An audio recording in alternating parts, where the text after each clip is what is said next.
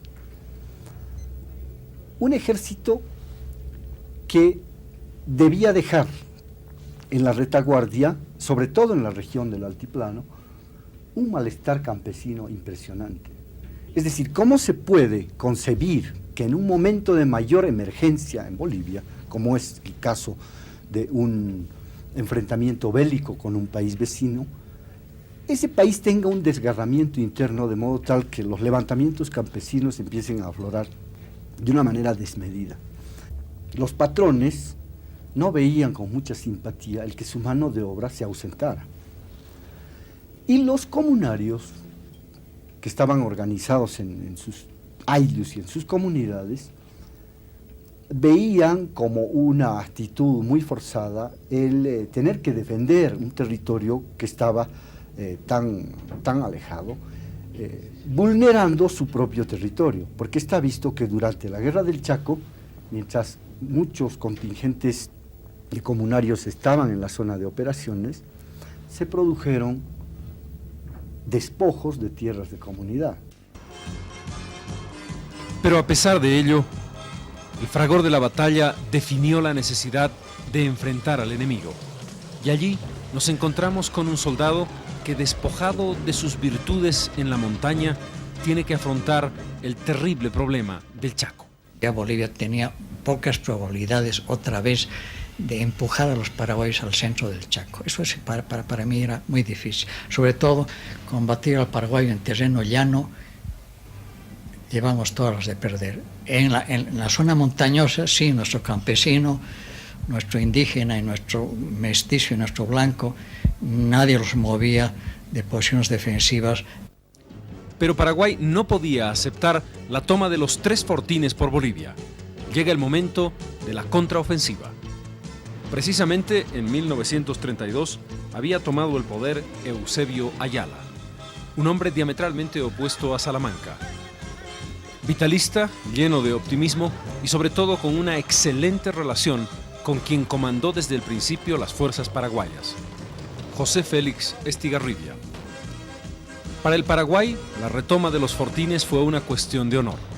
Eso plantearía el enfrentamiento de Boquerón como una de las páginas más impresionantes de la historia de la guerra.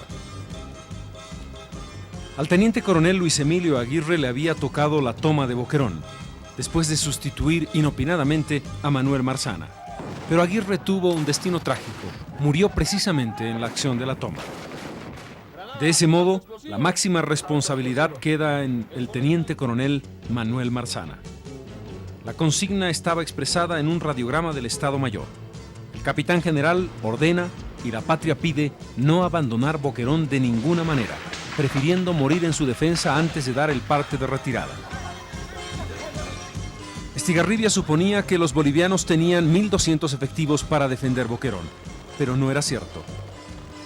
Marzana contaba solamente con 448 soldados, 350 fusiles, 13 ametralladoras pesadas y 27 livianas, 2 cañones Krupp, 130 granadas, un cañón Schneider con 66 granadas y 2 cañones antiaéreos con su dotación. El 8 de septiembre los aviones bolivianos detectan un fuerte movimiento de tropas hacia el este que están cerrando Boquerón.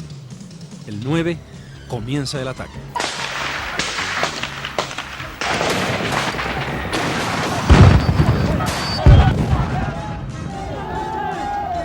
$5.000 hombres de las 3 armas estaban listos para hacer trizas Boquerón. Estaban convencidos de que la fuerza del primer ataque amedrentaría de tal modo a los bolivianos que sería muy fácilmente lograda la retoma. Los fuegos se iniciaron. El combate se propagó en todo el frente. Los cañones y estoques paraguayos comenzaron su martilleo. Las fuerzas de Marzana respondieron con tal virulencia que paralizaron al enemigo.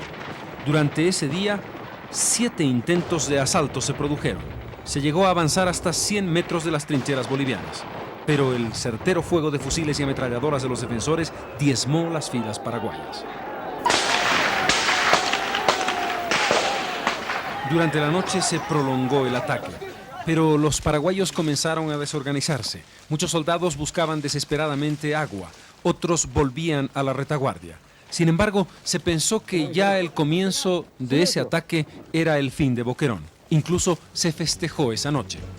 Pero pronto, el comando paraguayo se vio obligado a reconocer que su confianza en una rápida reconquista de Boquerón había sufrido un golpe fatal. Los planes cambiaron. Entre el 10 y el 13 de septiembre, el comando paraguayo decidió rodear de manera tal que aislaba totalmente a Boquerón. El 13 de septiembre el cerco quedó completado.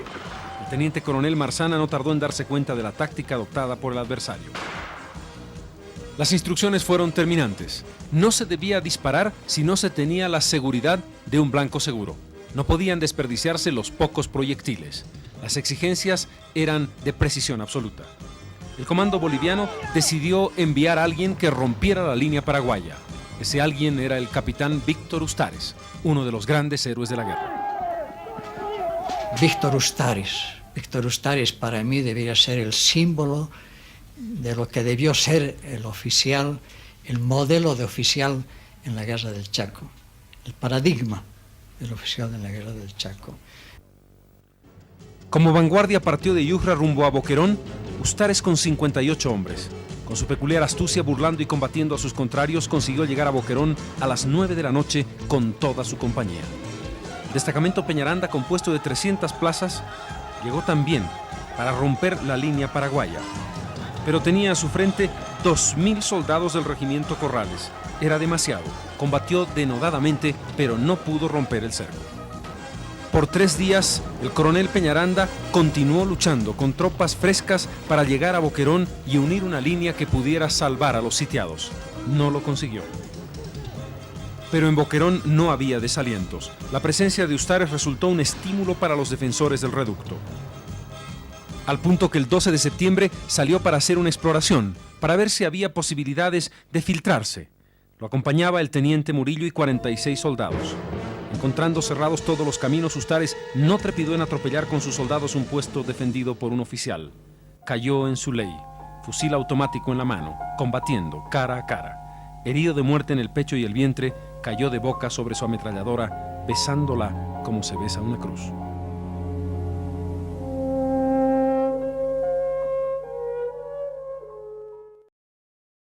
Entre el 15 y el 20 de septiembre, cuando Estigarribia se dio cuenta de que no podía tomar Boquerón, las tropas subieron de 5.000 hasta 11.000 hombres. Algunos estudiosos indican incluso que se llegó a 14.000 paraguayos cercando a las fuerzas de Boquerón. La situación en el fortín es cada vez más grave. Heridos, muertos sin atención. El agua escasea. Los víveres quedan prácticamente acabados. Se tiene que apelar a la última mula que carga las municiones de las ametralladoras. No quedan víveres sino para mañana, se dice el 20 de septiembre. La vida dentro del fortín entra en un periodo crítico. Los aviones bolivianos intentan aprovisionar al fortín, por una parte con alimentos, por la otra con proyectiles. Muchos de los paquetes caen fuera de la frontera del fortín. Otros, al caer, hacen que los proyectiles estallen y pierdan efecto. El comandante de la zona de operaciones, Carlos Quintanilla, comienza a pedir lo imposible. Resistan 10 días más. Un diario de Buenos Aires publica: en Boquerón están escribiendo unos pocos soldados bolivianos la más bella página del heroísmo americano. Antes que rendirse, quieren la muerte. El 28 de septiembre, un día antes de la caída de Boquerón, Estigarribia está ya decidido al ataque final. Miles de paraguayos han muerto en el intento. Marzana se enfrenta a una realidad terrible, pero ha decidido no rendirse. Ahora sí que no me río ante el cobarde Patapila. Voy a derramar la última gota de mi sangre. Voy a derramar la última gota de mi sangre. Cuando se acaba el agua, la comida, los proyectiles y los hombres, Marzana, reunido con sus oficiales, decide pedir una capitulación honrosa. Estigarribia acepta parlamentar. Cuando Marzana va a salir, los soldados bolivianos levantan banderas blancas, Las tropas paraguayas, a menos de 40 metros de las trincheras, creen que hay rendición. Se abalanzan sobre Boquerón y lo toman. No fue una rendición. Marzana, 3 años después, dijo: no hice otra cosa que cumplir con mi deber.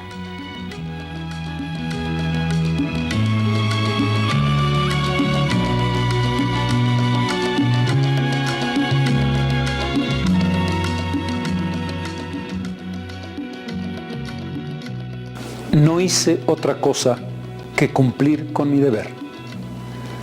Manuel Marzana selló con estas palabras impresionantes la página más hermosa, más heroica, más profunda de lo que significa la defensa de un país, el patriotismo entendido en su plenitud y el concepto de dar la vida por la patria. La defensa de Boquerón debe quedar para siempre escrita en bronce, sellada a fuego en los corazones de bolivianas y bolivianos. Más allá del absurdo y de la sinrazón de la guerra, cuando un puñado de hombres está decidido a todo porque quiere a su patria y cree en ella, es cuando uno puede entender perfectamente lo que significa estar orgulloso de ser boliviano. Lo que significa la profunda emoción de mirar una bandera que defendieron esos hombres heroicamente a cualquier precio.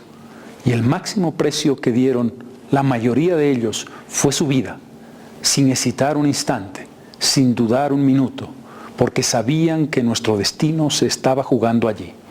Independientemente del resultado general de la guerra, Boquerón es una página extraordinaria que nos sirve de lección, que nos demuestra que hubo bolivianos que creyeron en su país, que tenían fe, que creían que se podía y se debía construir un largo futuro.